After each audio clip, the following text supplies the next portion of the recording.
Bel, dá para a gente arriscar, não placar, mas arriscar um ambiente hoje no Supremo Tribunal Federal sobre a decisão da CPMI, levando em consideração o que já decidiu anteriormente o Zanin sobre a Câmara Federal, quando Hollenberg perguntou ao Supremo, né, ali quis saber do Supremo se houve omissão do Hugo Mota, e Zanin disse que não, passou a bola para a Câmara dos Deputados, né, em relação à abertura de uma CPI. Levando em consideração, Bel, esse elemento e o clima hoje em relação à condução do Master, né, a crise que está ali no cerne, nos gabinetes do Supremo Tribunal Federal. Oi, Tainá, boa tarde para você, Uribe, Clarissa, boa tarde para quem está do outro lado da tela também. São muitas camadas, né, para a gente usar a expressão da moda, mas que cabe bem.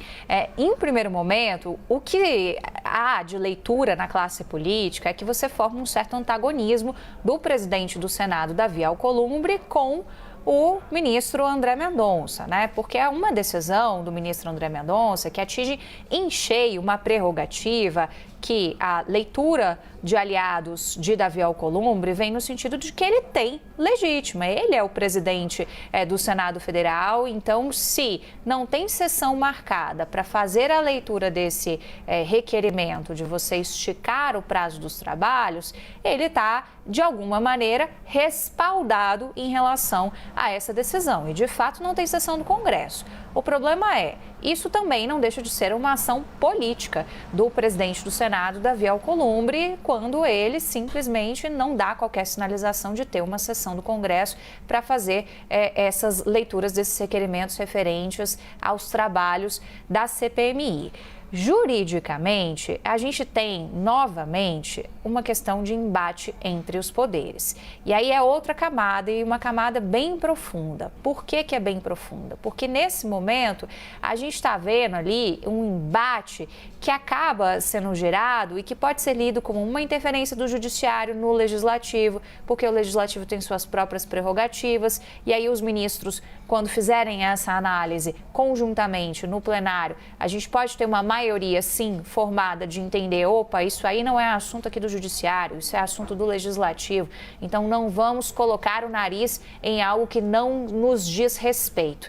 Mas aí a gente entra na terceira camada dessa situação, que é a camada master, que é esse jogo de toma lá, dá cá, de um lado e do outro, do Supremo, atravessando a Praça dos Três Poderes até o Congresso Nacional, e que tem esse elemento que acaba abraçando a classe política e acaba despertando um ambiente de necessidade de ação e reação, seja do gabinete do ministro André Mendonça, quando toma uma decisão que pega a própria CPMI de surpresa, porque ontem mesmo a gente falava isso aqui, eles estavam completamente descrentes, Tainá. Eles já tinham um calendário estabelecido de apresentação do relatório de Alfredo Gaspar na quarta-feira, de votação na quinta-feira, a lista de indiciamentos possíveis já muito bem adiantada, porque eles contavam que não haveria uma decisão favorável do gabinete do ministro André Mendonça.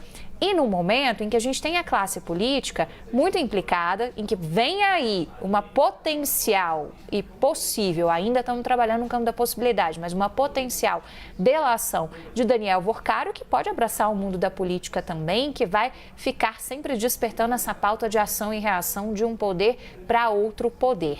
No final das contas, o que vai respaldar essa decisão é o clima dentro do Supremo Tribunal Federal de entender, porque para os ministros, pode ter também uma leitura de que você, esticando esses trabalhos, você estica ali esse poder de artilharia de um poder para o outro. Isso pode ser conveniente ou não.